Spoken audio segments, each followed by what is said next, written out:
Le sombre héritage de la Maison des Larmes. Au cœur des ruelles pavées de Strasbourg, là où les maisons à colombages semblent se courber sous le poids des siècles, se dresse une demeure que les locaux évitent soigneusement dès que le crépuscule tombe, la Maison des Larmes. Si les touristes admirent la flèche de la cathédrale, les anciens, eux, murmurent le nom de Clara, la petite couturière dont le destin tragique attachait à jamais le grès des Vosges. Le temps de l'innocence et de la soie. Au milieu du 19e siècle, Clara était la perle du quartier de la Petite France. Bien que née dans une mansarde insalubre, ses doigts possédaient une magie rare. Elle pouvait transformer le lin le plus rêche en un nuage de douceur.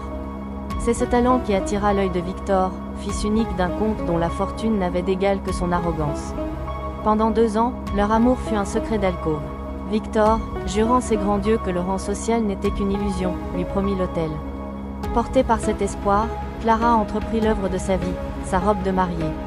Elle y passa ses nuits, brodant des perles avec ses larmes de joie et cousant des dentelles si fines qu'elles semblaient faites de givre. Mais le soir des noces, alors que les bougies de l'église s'éteignaient une à une, la vérité éclata comme un coup de tonnerre.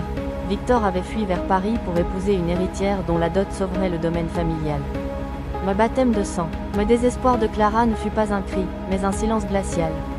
Elle revêtit sa robe d'un blanc immaculé, se regarda une dernière fois dans le miroir terni de sa chambre, et se dirigea vers l'île, la rivière qui enlace la ville. Lorsqu'elle se jeta dans les eaux noires, la légende raconte que le courant ne l'emporta pas tout de suite. Elle resta à la surface, sa robe s'étalant comme un lys géant, avant de sombrer.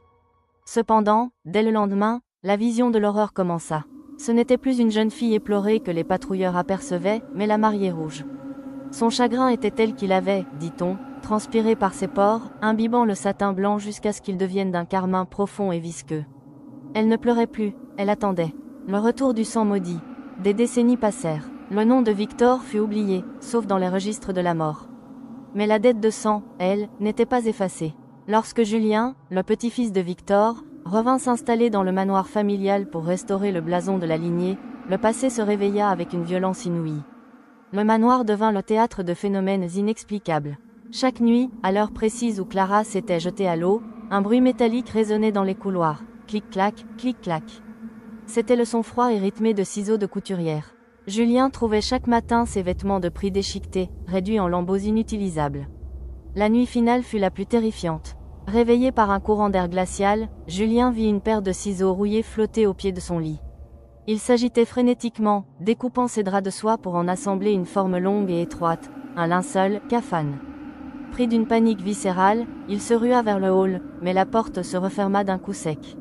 C'est là qu'elle apparut, Clara, mais ce n'était plus la beauté de Strasbourg. Sa robe rouge semblait vivante, palpitante comme un muscle à vif. Son visage n'était qu'un crâne dénudé de peau, où seuls brillaient 2 yeux empreints d'une agonie éternelle. Elle s'approcha, l'odeur de l'eau stagnante et du sang frais l'enveloppant. Elle ne leva pas la main sur lui. Elle fit pire. Elle posa ses lèvres inexistantes contre son oreille et souffla. Les fils du mensonge se cousent sur 3 générations. Tu es le dernier point de ma couture. La folie pour seul héritage. Julien fut retrouvé le lendemain, prostré sur le sol. Son esprit s'était brisé. Il passa le reste de sa vie dans un asile, ses mains s'agitant sans cesse dans le vide, mimant le geste de coudre un voile invisible, le regard perdu dans une terreur que nul ne pouvait apaiser. Aujourd'hui, si vous vous promenez près des ponts couverts de Strasbourg par une nuit de brume, soyez attentifs. Si vous entendez un léger « clic-clac » derrière vous, ne vous retournez pas. La mariée rouge cherche toujours à compléter sa collection de promesses brisées, et ses ciseaux sont toujours bien aiguisés.